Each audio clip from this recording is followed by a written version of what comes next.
Sobat Ekonomi, perkenalkan nama saya Rosy Darnilingga dari Prodi Pendidikan Ekonomi, Fakultas Ekonomi Universitas Negeri Medan. Di sini kita akan membahas tentang persamaan dasar akuntansi. Nah, sebelum masuk ke materinya, teman-teman semua udah pada tahu belum pengertian dari persamaan dasar akuntansi tersebut? Bagi teman-teman yang belum tahu, kita simak bersama-sama ya videonya.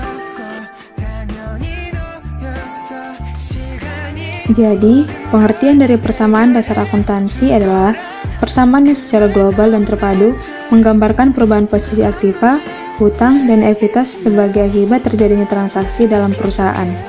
Persamaan dasar akuntansi digunakan sebagai dasar pencatatan sistem akuntansi. Artinya, setiap transaksi yang terjadi harus dicatat dengan dua aspek, transaksi yang merubah aktiva diimbangi dengan perusahaan pada kewajiban.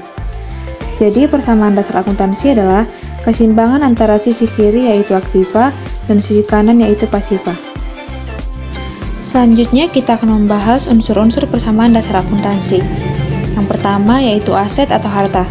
Harta adalah kekayaan perusahaan berwujud maupun tidak berwujud yang dapat dinilai dengan uang. Aset dikelompokkan dalam beberapa bagian yaitu yang pertama aset lancar atau current assets. Aset lancar dapat diklasifikasikan antara lain sebagai berikut. Yang pertama, kas, yang kedua investasi jangka pendek, yang ketiga piutang usaha, yang keempat persediaan, dan yang terakhir biaya dibayar di muka. Yang kedua adalah aset tetap atau fixed asset. Aset tetap adalah aktiva berwujud yang diperoleh dalam bentuk siap pakai, baik melalui pembelian atau dibangun lebih dahulu, yang digunakan dalam kegiatan usaha perusahaan, serta tidak dimaksudkan untuk dijual dalam rangka kegiatan normal perusahaan dan mempunyai manfaat lebih dari 1 tahun. Aset-aset ini antara lain yang pertama, tanah, yang kedua gedung, yang ketiga mesin-mesin, yang keempat kendaraan, dan yang terakhir peralatan kantor. Yang ketiga yaitu aset tak berwujud. Aktiva tak berwujud adalah aktiva non-moneter dan tidak memiliki wujud fisik yang dimiliki untuk digunakan dalam produksi atau pemasakan barang atau jasa untuk disewakan kepada pihak atau untuk tujuan administratif lainnya. Yang termasuk aktiva tetap tak berwujud antara lain yaitu hak paten, hak cipta, merek dagang, dan goodwill. Dan yang terakhir adalah investasi jangka panjang. Posisi ini merupakan investasi yang dimaksudkan untuk dimiliki oleh perusahaan dalam jangka waktu lebih dari 12 bulan. Seperti investasi dalam efek hutang dan efek ekuitas, investasi dalam properti dan investasi lainnya.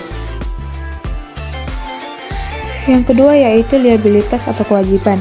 Liabilitas merupakan tanggung jawab perusahaan pada saat ini yang timbul dari peristiwa masa lalu yang akan dibayar di masa yang akan datang dan penyelesaiannya diperkirakan akan membutuhkan sumber daya perusahaan. Liabilitas diklasifikasikan ke dalam beberapa bagian yaitu yang pertama, liabilitas jangka pendek. Suatu liabilitas diklasifikasikan sebagai liabilitas jangka pendek jika diperkirakan akan diselesaikan dalam jangka waktu kurang dari 12 bulan atau satu siklus operasi normal perusahaan. Liabilitas jangka pendek antara lain yaitu basal bayar, merupakan hutang yang didukung janji tertulis untuk membayar dalam jangka waktu kurang dari 12 bulan. Yang kedua, liabilitas usaha, merupakan liabilitas yang timbul dalam rangka kegiatan normal perusahaan, baik kewajiban kepada pihak ketiga maupun kepada pihak yang mempunyai hubungan istimewa. Selanjutnya yaitu liabilitas pajak, meliputi liabilitas pajak perusahaan dan pajak lainnya yang belum dibayar. Selanjutnya, beban masih harus dibayar, yang merupakan kumpulan dari beberapa jenis beban yang telah menjadi kewajiban perusahaan. Dan yang terakhir adalah hutang jangka pendek lain-lain, mencakup seluruh kewajiban jangka pendek yang tidak dapat dikelompokkan ke dalam hutang jangka pendek di atas. Selanjutnya yaitu liabilitas jangka panjang, yang termasuk kelompok hutang jangka panjang yaitu yang pertama obligasi. Obligasi yaitu hutang kepada pemegang obligasi yang dikeluarkan oleh perusahaan. Yang kedua, hutang hipotek. Hutang hipotek yaitu liabilitas perusahaan yang dijamin dengan benda-benda tidak bergerak seperti tanah, bangunan, gedung, dan sebagainya. Yang ketiga yaitu ekuitas. Ekuitas terbagi ke dalam 3 bagian yaitu yang pertama pendapatan. Pendapatan merupakan perolehan aktiva atau sumber ekonomi dari pihak lain sebagai imbalan atas penyerahan barang atau jasa perusahaan. Yang kedua, beban. Beban adalah sejumlah pengorbanan yang dikeluarkan oleh perusahaan dalam rangka memperoleh laba. Beban dapat dikategorikan menjadi beban usaha dan beban di luar usaha. Dan yang terakhir adalah prive. Prive merupakan pengambilan sejumlah harta perusahaan untuk kepentingan pribadi pemilik. Kita telah sampai kepada materi yang terakhir, yaitu bentuk persamaan dasar akuntansi. Bentuk persamaan dasar akuntansi terbagi atas dua bagian, yaitu yang pertama, keseimbangan antara harta dan modal. Harta merupakan kekayaan yang dimiliki oleh perusahaan dan merupakan sumber pembelanjaan untuk melakukan kegiatan usaha tersebut. Oleh karena itu, harta harus sama atau seimbang dengan sumber pembelanjaan yang diperoleh dari pemilik yang disebut ekuitas atau modal. Keseimbangan atau kesamaan biasanya dinyatakan dalam suatu persamaan, yaitu persamaan akuntansi. Dan yang terakhir adalah harta sama dengan utang ditambah modal.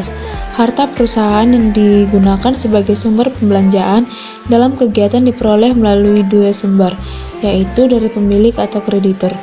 Sumber pembelanjaan dari pemilik disebut ekuitas, sedangkan sumber pembelanjaan yang diperoleh dari kreditur bagi pemilik akan menjadi satu kewajiban untuk mengembalikan. Hal ini disebut sebagai kewajiban atau hutang. Oke Sobat Ekonomi, materi kita telah selesai. Semoga apa yang saya jelaskan dapat berguna bagi kita semua. Sampai jumpa di video pembelajaran selanjutnya. Terima kasih.